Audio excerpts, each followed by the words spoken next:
Comme vous le savez, pour bâtir une nation forte, il faut préserver le legs des prédécesseurs et appuyer sur cela pour relever les défis futurs, consolider le travail des anciens. Et leur discours a porté sur cela et c'était fort en enseignement. Et les lycéennes ont bien apprécié. Enfin, nous avons été à la mairie de ville, où on a été accueillis à la salle des délibérations. Là-bas aussi, on a pu voir la richesse de l'héritage de l'administration sénégalaise. Ici même, dans l'ancienne capitale du Sénégal. Donc, comme vous le savez, l'objectif de cette phase commune, Madame la proviseure, c'est de rappeler l'importance du capital humain sénégalais, qui est vraiment le levier principal de notre développement. Et à travers des rappels sur le civisme, le patriotisme, rappeler la responsabilité de tout un chacun dans la protection de l'environnement, le vivre ensemble, renforcer le tissu, vraiment la fibre sociale au Sénégal, les sensibiliser sur les dangers actuels comme l'immigration irrégulière, mais aussi les jeux de hasard. Les jeux de hasard, ça fait des ravages actuellement.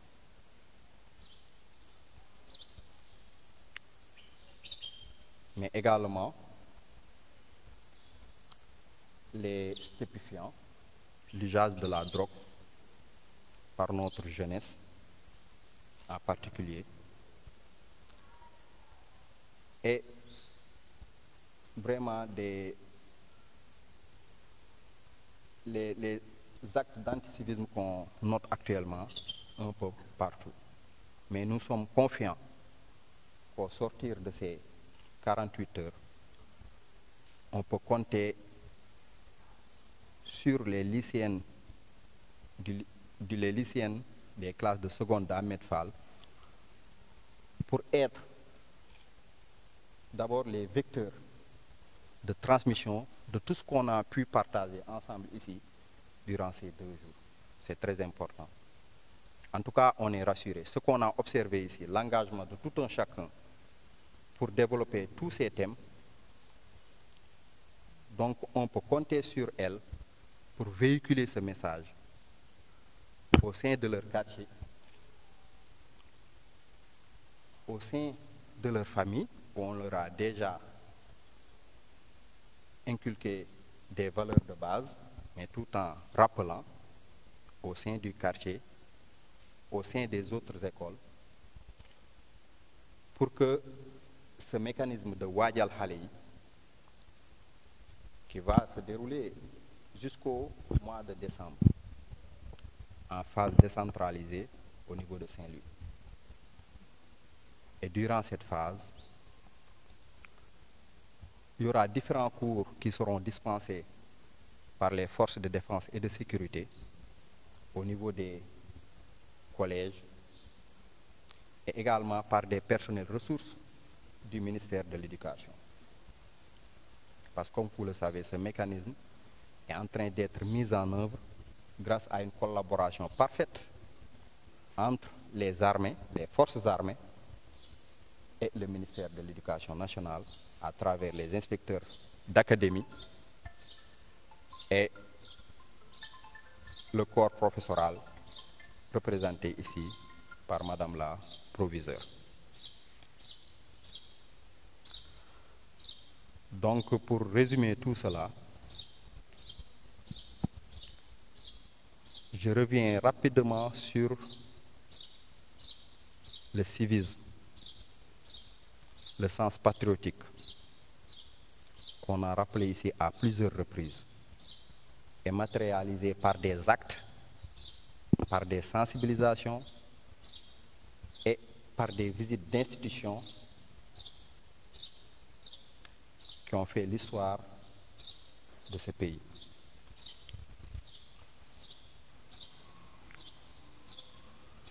Merci beaucoup de votre attention.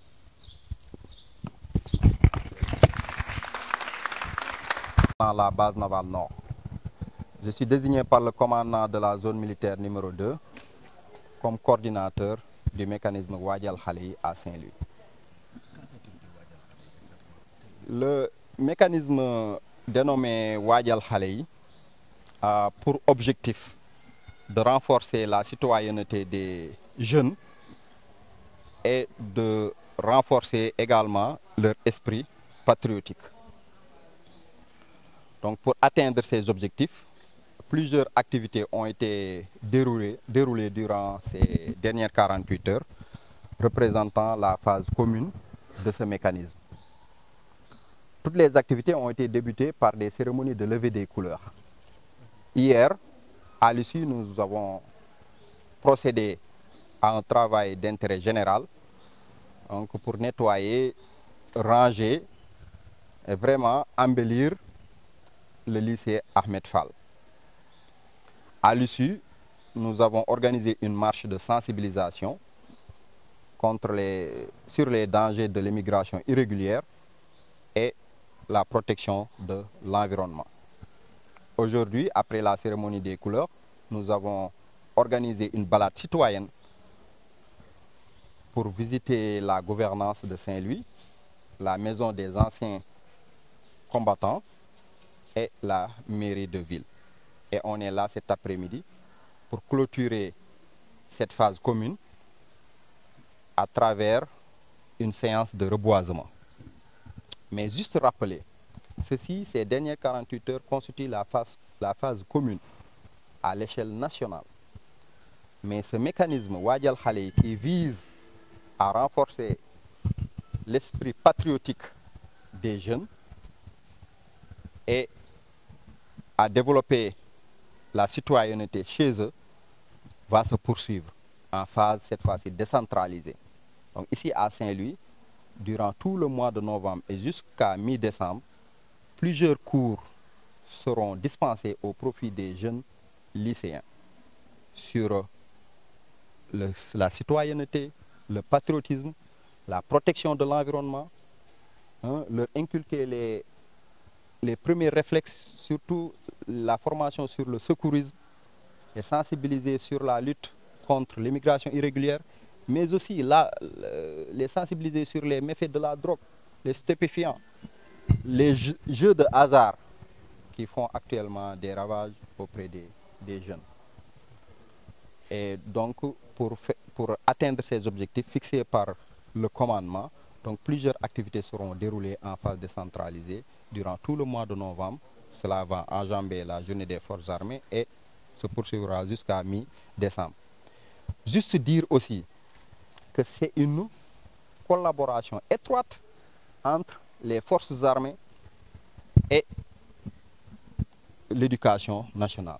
Donc c'est un partenariat ministère des Forces armées et ministère de l'Éducation nationale, matérialiser la vision de l'autorité. Et nous, ici à Saint-Louis, on a choisi un lycée pilote, qui est le lycée Ahmed Fall, pour effectuer cette phase commune de 2 jours. C'est le moment pour moi de vraiment témoigner ma satisfaction à Madame la proviseure, qui n'a ménagé aucun effort pour l'organisation réussie de ces 2 jours d'activité. Et préciser aussi que les lycéennes se sont mis en évidence. Naval Nord.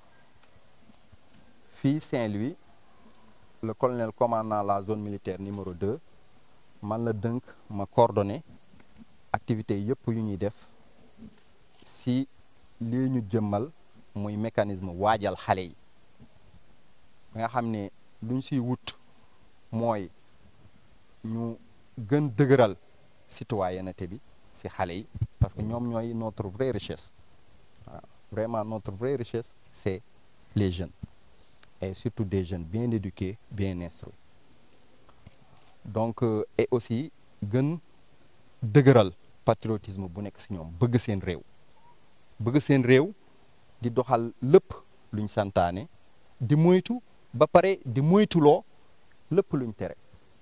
et loolu instruction ak éducation bokk na ci lu koy joxe. moo tax ministre des forces armées lëkkaloo ak ministre de l'éducation nationale, voilà, jox ñu ay ndigal, suñ chef yi jox ñu ay ndigal ñu matérialiser loolu. moo tax depuis démb ak tey ñu ngi ci phase commune mécanisme waajal xale yi ci ñaari fan yooyu yi nga xam ne pour illustrer le thème et vraiment être dans et vraiment dëgëral lu ñuy wut mooy esprit civique ak patriotique bu ñuy wut ci xale yi. heure bu nekk dañuy commencer par revers des couleurs, xale yi adhéré nañ et di chanter hymne national vraiment avec fierté, gis nañ ko ci ñoom.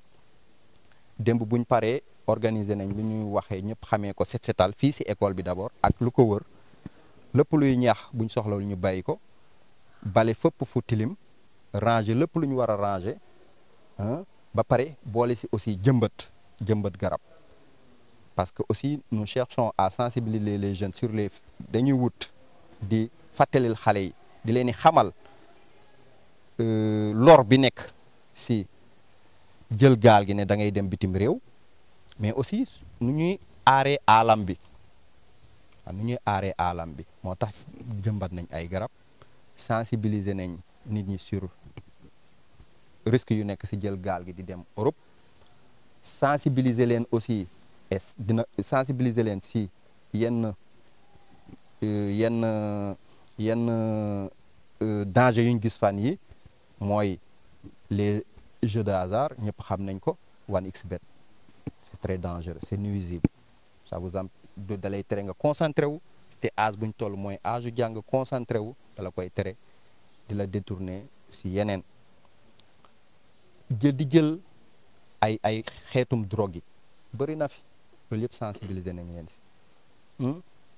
les réseaux sociaux opportunité la war a doon, surtout ñoom ci seen njàng, mais nag moytuloo nañ leen, xamal nañ leen, ñaax nañ leen suñu moytu yenn dérives yi ci réseaux sociaux yi. loolu lépp pour mun am ay xale tey yi nga xam ne dinañ leen former ba nga xam ne ëllëg dinañ doon ay cadre ci administration bi, ci armée bi, dans l'éducation nationale, pour lu ñu suñ mag yi bàyyil. te loolu tey def nañ ci benn ci balade citoyenne bi visité nañ gouvernance, mairie ak surtout les anciens combattants qui ont fait des rappels historiques, vraiment won ñu sensu engagement. donc ñoo xale yi tey dañ bugg ñu préserver loolu legs boobu de nos prédécesseurs, ba pare ñu aar leen, préparer leen, bañ am arme yëpp pour mun jàkkaarloog défi yi ñuy xaar. donc 2 jours yi loolu la woon, c'était la phase commune au niveau national, mais di fàttali nag la phase décentralisée c'est durant 6 mois de novembre bi lépp la, day dem ba décembre. et si boobaa militaires yi ak les autres forces de sécurité et de défense dinañ ñëw ci écoles yi di leen di jàngal ci thèmes yu bëri, ay secourisme, les bons réflexes, la préservation de l'environnement, le respect des institutions, gën a dëgëral diggante yi, gën ko rataxal, te xam ne loolu buñ ko amee vraiment surtout auprès des jeunes, nous aurons vraiment grandement réussi la mission qui nous a été assignée durant cette période de matérialisation de waajal xale yi. maa ngi leen di gërëm di leen